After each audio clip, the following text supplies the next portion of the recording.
At Arizona State University, we're bringing world-class education from our globally acclaimed faculty to you. Ranked #1 in innovation for 10 consecutive years and #2 among public universities for employability, ASU isn't just ahead of the curve, it's creating new paths to success. Earn your degree from the nation's most innovative university. Online, that's a degree better. Explore more than 300 undergraduate, graduate, and certificate programs at asuonline.asu.edu. Ready for a deep dive? This time we're tackling something a bit different. We're going to be exploring Christmas. But not just, the presents and carols kind of Christmas. Yeah. We're going to be going deeper, looking at the real story behind this global celebration. Mm-hmm. And to help us do that, we've got this fascinating article here called Christmas 2024, Its Meaning, History, and Cultural Significance. Wow. It's pretty comprehensive, right? I mean, it's got everything. Sounds like it. So we're going to unpack it together, and hopefully by the end of this, we'll have a better understanding of what Christmas is really all about. Sounds like a plan. It's Yeah. a holiday with centuries of tradition layered into it. It really is. And speaking of layers, Yeah. what would you say lies at the heart of Christmas? Mm-hmm. I know for a lot of people, especially Christians, it's about the birth of Jesus. Right. But what about for those who don't celebrate it in a religious way? Like, what is it about Christmas that has such a universal appeal? That's a great question. You've hit a key point there. You're right. For Christians, it's about the birth of Jesus and the promise of salvation. Mm-hmm. But Christmas has also come to represent something much broader. It embodies those values of generosity and compassion Yeah. and that feeling of togetherness, that heartwarming feeling of togetherness, Mhm. regardless of your personal beliefs. It's like that yearning for connection and joy, Absolutely. especially, during a time of year that can feel pretty dark and cold in many parts of the world. Exactly. And, that brings us to a pretty fascinating point. Did you know that the roots of Christmas actually predate Christianity? Really? Isn't that mind-blowing to think that many of the traditions that we associate with Christmas today actually have origins in ancient pagan festivals? Wow. That is surprising. Yeah. So what kind of festivals are we talking about here? Well, for example, there's this ancient Roman festival called Saturnalia. Have you heard of that? I haven't. It was a week-long celebration honoring Saturn, the god of agriculture. And it took place right around the winter solstice. So right when the days are shortest and the nights are longest? Exactly, just Ah. like Christmas. Yeah. And during Saturnalia, Romans, they would feast, they would exchange gifts, Hmm. they would decorate their homes with greenery, Wow. and they would even temporarily overturn social norms. For example, slaves would be served by their masters. Oh. Gambling was permitted. It sounds like a wild party. It does, doesn't it? Almost like a very early version of our modern-day office Christmas parties, That's a good way to put it. with all the revelry and hopefully, a bit less social inversion these days. Yeah, hopefully. And then there's another one called Yule. It's a midwinter celebration that was observed by the Norse people. Right. And they would burn this Yule log for 12 days straight. They would feast and make sacrifices to the gods, hoping for the sun to return and the promise of spring. So both Saturnalia and Yule, they were essentially celebrations of light and hope Yes. during the darkest time of year, Yes. long before Christianity arrived on the scene. Precisely. It seems like humans have always felt this need to find warmth and connection during the winter months. Right. And these ancient celebrations offer a fascinating glimpse into the origins of that very human impulse.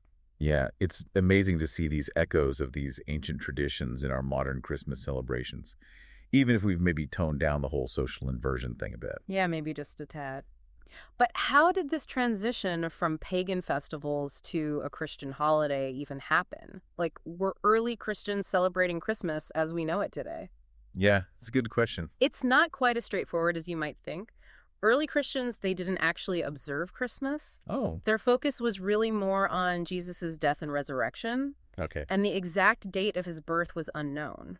It wasn't until the 4th century that December 25th was officially declared as the date for celebrating Christ's birth. So they basically just chose a date. Yeah, pretty much. Was there a specific reason behind choosing December 25th, or was it kind of random?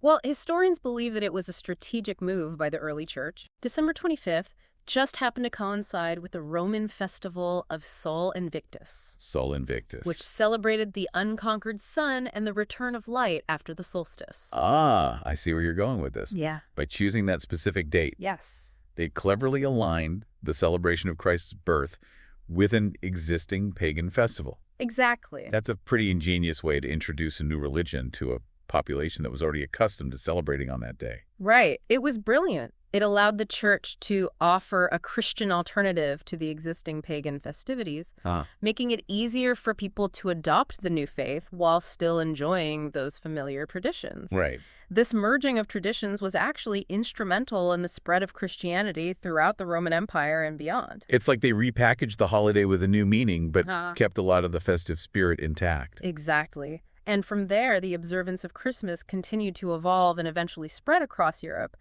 becoming the holiday that we know today. But I'm guessing the story doesn't end there. Oh, no, not at all. Over the centuries, Christmas continued to pick up new traditions, with each era adding its own kind of flavor to the mix. Okay, now I'm really intrigued. How did some of the specific traditions that we associate with Christmas today, like the tree, the gift giving, even Santa Claus, how did these become a part of the celebration? Now that's where things get even more fascinating.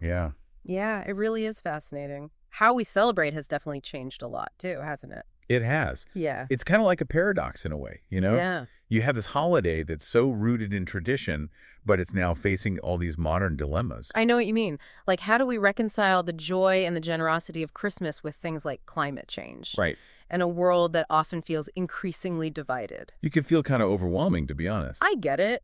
But, you know, there's this growing movement out there towards a more mindful and sustainable Christmas. It's not about, like, canceling the joy or anything like that. Right. It's more about finding ways to celebrate in a way that aligns with our values and creates a more positive impact. So when you say sustainable Christmas, I mean, what does that actually look like in practice? Right. So it's not necessarily about, you know, hemp stockings and wooden toys. Okay. Although those are definitely options. Yeah. It's more about a shift in perspective, you know? Okay. Like, for example, think about choosing eco-friendly decorations, ones that are made from recycled materials or natural elements. That makes sense. Or how about supporting local artisans and businesses instead of buying, you know, those mass-produced items that contribute to environmental damage and unfair labor practices? Yeah, that makes a lot of sense. It's about making more conscious choices that align with a more sustainable and ethical approach to celebrating, right?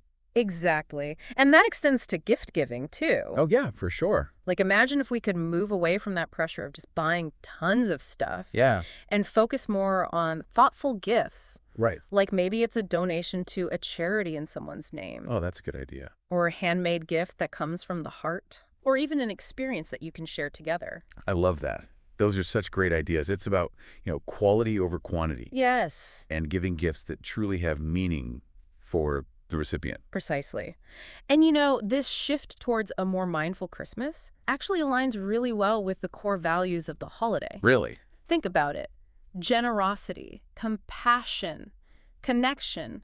It's like we're extending that generosity beyond our immediate circle and considering, you know, the well-being of the planet and future generations. It's like taking those traditional values and applying them to the challenges we face today in the 21st century. That's a great way to put it. And speaking of the 21st century, we can't ignore the giant elephant in the room, right? Oh, yeah. Technology. I mean, it's transforming how we celebrate everything. It really is. Including Christmas. It's true. From virtual gatherings and online shopping to streaming Christmas movies and sharing festive memes. Right. Technology has become really intertwined with our holiday experiences. It's amazing that we can connect with loved ones across the globe instantly, especially during the holidays.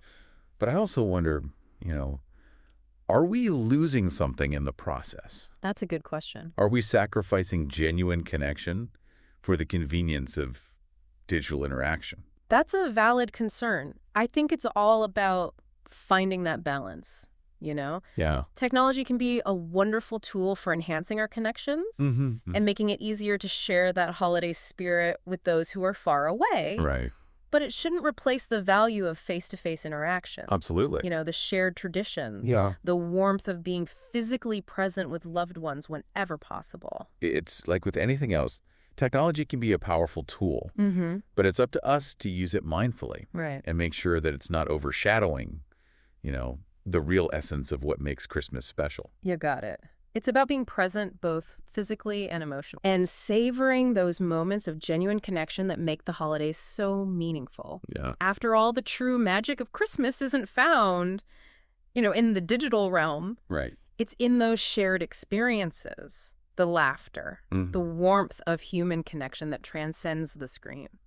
Yeah, it seems like every generation has its own, set of challenges when it comes to honoring the true spirit of Christmas.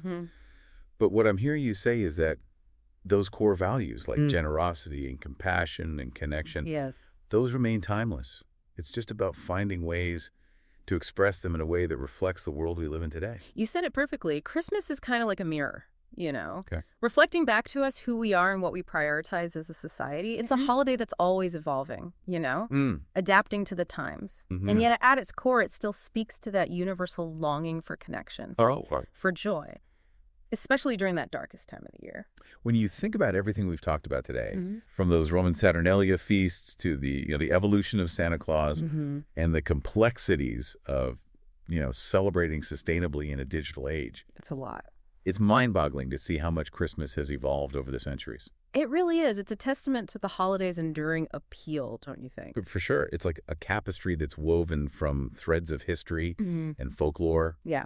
and evolving cultural values. And like any good tapestry, it's full of all these intricate details and hidden stories just waiting to be discovered. So as we approach Christmas 2024, what are some of the key takeaways that you hope our listeners will kind of carry with them as they celebrate? Well, I think first and foremost, I hope they'll appreciate the depth and the richness of this holiday's history.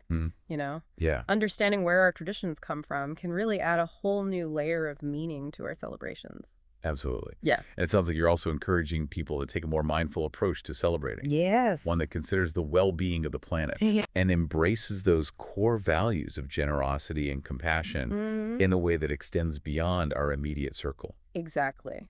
It's about remembering that Christmas is more than just, a day on the calendar. Right. It's a spirit that we can carry with us throughout the year. Yeah. A spirit of giving, of connecting, and of spreading, joy and kindness wherever we go. I love that. That's such a beautiful thought to leave our listeners with.